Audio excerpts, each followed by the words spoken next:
2,000 years of African history in 20 minutes. You're walking through Lagos, Accra, or Nairobi today. Streets buzzing with people, cars, music, and hundreds of languages filling the air. But imagine this same land 2,000 years ago. Wide rivers cutting through empty savannas, small villages of farmers and hunters, and kingdoms that most people today have never heard of.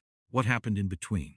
How did Africa go from quiet lands and scattered settlements to the homes of great empires and modern cities full of life, trade, and culture? In this video, we'll take a journey across 2,000 years of African history. We'll see how early kingdoms rose along the rivers, how cities grew from trade, and how people faced wars, plagues, and invasions yet rebuilt again and again. We'll follow powerful rulers, brave communities, and traders who carried goods, ideas, and stories across the continent. From the deserts of the Sahara to the forests of West Africa, from the great empires of Mali and Songhai to the modern capitals of today, Africa's story is full of surprises, resilience, and incredible achievements. Imagine walking through the streets of an ancient city, seeing the markets, the gold and salt being traded. Picture the smoke from blacksmiths' forges and the sounds of musicians filling the air.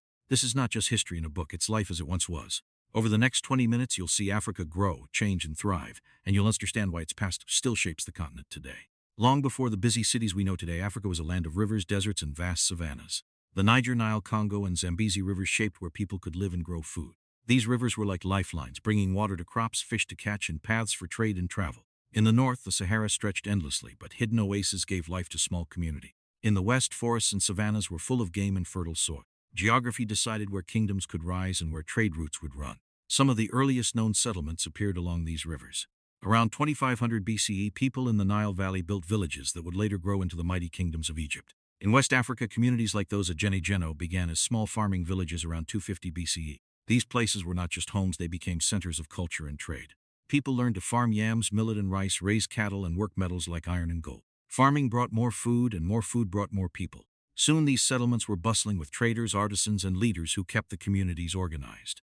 Trade was a key part of early Africa. Rivers carried goods from one settlement to another, while paths through forests and across deserts linked villages far apart. Salt from the Sahara, gold from West Africa, and copper from the traveled long distances. Even before the arrival of Europeans, Africa was already part of a vast trading network that connected communities with each other. People traded food, tools, cloth, and ideas, learning from neighbors and visitors from distant land. Military power also mattered. Small villages grew into kingdoms that needed to protect their land and trade routes. Leaders built walls, forts, or armies to defend their people. The rise of ironworking gave some groups an advantage, allowing them to make stronger weapons and tools. Wars happened, but they also led to new alliances and the mixing of. Through trade, farming, and the need to protect their homes, these early African settlements grew smarter, stronger, and more connected. By the time the first great empires appeared, Africa was already full of life. People had built towns, traded goods, and developed laws, religions, and schools of learning. From the banks of the Nile to the forests of the West, these early settlements laid the foundation for kingdoms like Mali, Songhai, and Great Zimbabwe. Africa's story of growth and innovation had already begun, and it would continue to unfold in ways that shaped the future of the continent for thousands of years to come. As these early African kingdoms grew, they faced dangers that tested their strength and resilience. Across the deserts and savannas, rival kingdoms clashed over land, water, and trade routes. In the Nile Valley, Egyptian armies sometimes marched south to control resources, while in West Africa, small villages were taken over by larger, more powerful